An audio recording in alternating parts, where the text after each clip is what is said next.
Looking at the schedule, and we talked about it a lot, the beginning is really tough, obviously, but aside from that stretch in the beginning, where do you see, Aaron, in the schedule that you're really circling and thinking, okay, the Falcons are going to have a tough time here?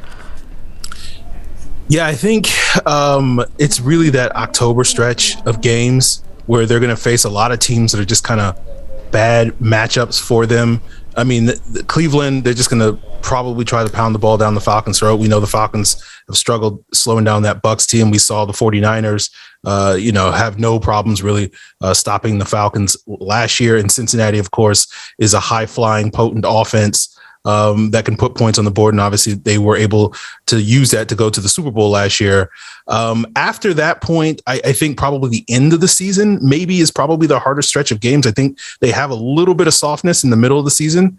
That end stretch where they are coming off their bye in week 15 and they go on the road against the Saints, they go on the road against Baltimore, then they have a New Year's Day game against the Cardinals before finishing, their season against the Bucs. That would be a tough stretch. And one does imagine in a world where Desmond Ridder does, sort of take over as the starting quarterback for the Falcons, like it may be around that point in the season where we might be seeing Desmond Ridder, and that certainly is not going to be a great slate for a rookie to handle in that late stretch, the last month of the year. It is certainly possible that we do see Desmond Ridder at some point. I am of the belief that we will see him at some point in the season.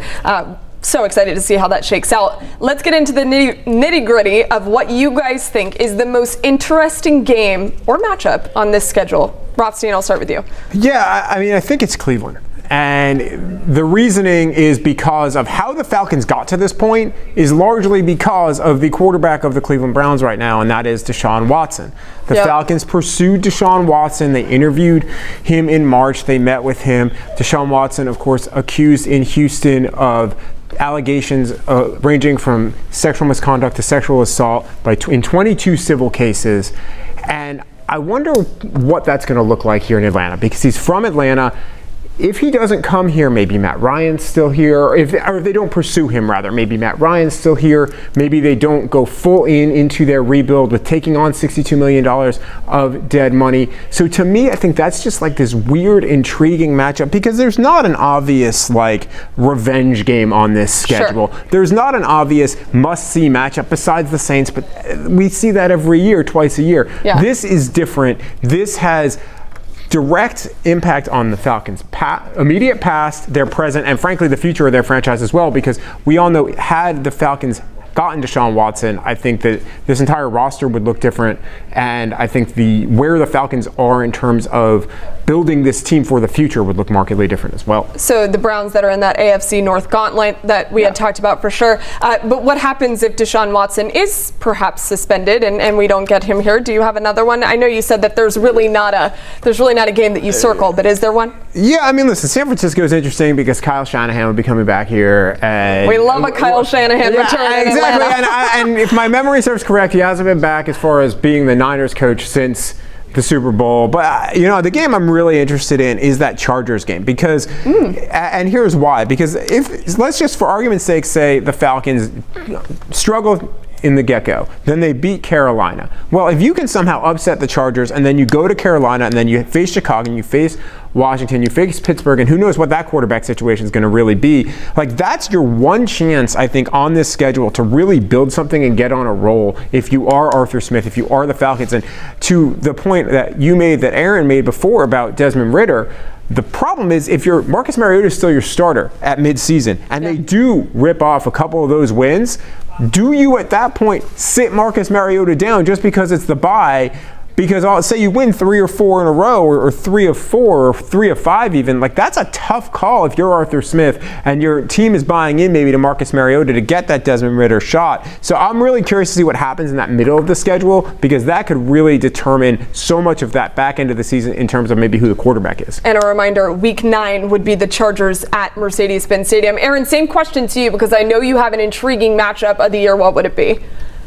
Yeah, I'll piggyback off Michael Rothstein and him talking about an almost Falcons quarterback, I'll talk about another almost Falcons quarterback, and that's that Bears matchup in Week 11. You got Justin Fields traveling with the Bears back to Atlanta, his hometown team.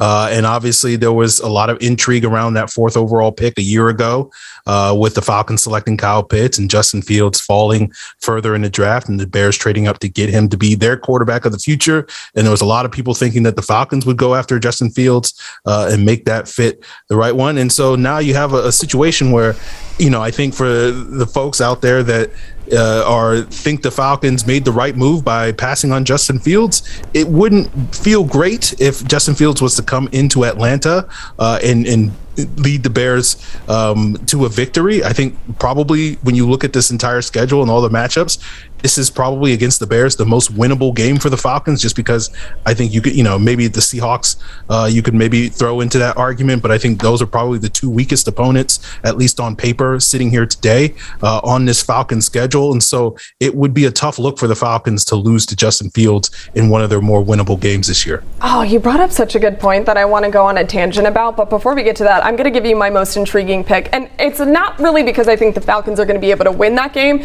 but I picked the Steelers because I think that picking NFC South teams are boring. And the Steelers really have bullied the Falcons for a long time. Mike Tomlin has never lost to the Falcons ever since he's been a head coach in Pittsburgh. And they have a very interesting quarterback situation going on themselves. Obviously, there's Mason Rudolph. And this is the first time since 2003 that Big Ben's not going to be the starting quarterback heading into Pittsburgh. So they have Mason Rudolph, they have Mitchell Trubisky, and they picked up Kenny Pickett, who everyone likes to make fun of, obviously, for his hand size, but they picked up him in the NFL draft. So they've got this interesting quarterback carousel happening. They also have George Pickens, was a receiver out of Georgia that they got. And so to see him on the field would be great. I don't necessarily think that the Falcons could win this game. I just like it because I like a little bit of havoc. And I think it could be interesting. I don't, again, think that the Falcons could win, but it could be interesting. It absolutely can. Listen, by the way, just to be clear, I don't think the Falcons can beat the Chargers or the Browns. I just want to be clear on that. I just think that they're intriguing matchups for varying reasons. Also, the Chargers are not necessarily a team that, when you're talking about fans, right? Yeah. The Chargers will come here once now with the 17th game, maybe more than once every 7 years, but once every 7 years. And Justin Herbert's one of the best quarterbacks in the NFL. Sure. Still maybe one of the best quarterbacks that people don't talk as much about. But I think by mid-season of this year, a lot of people are going to be talking about Justin Herbert, and that makes it more intriguing for, I think, Falcons fans, maybe not the Falcons team not wanting to really have to deal with him and Keenan Allen, but hey, what can you do?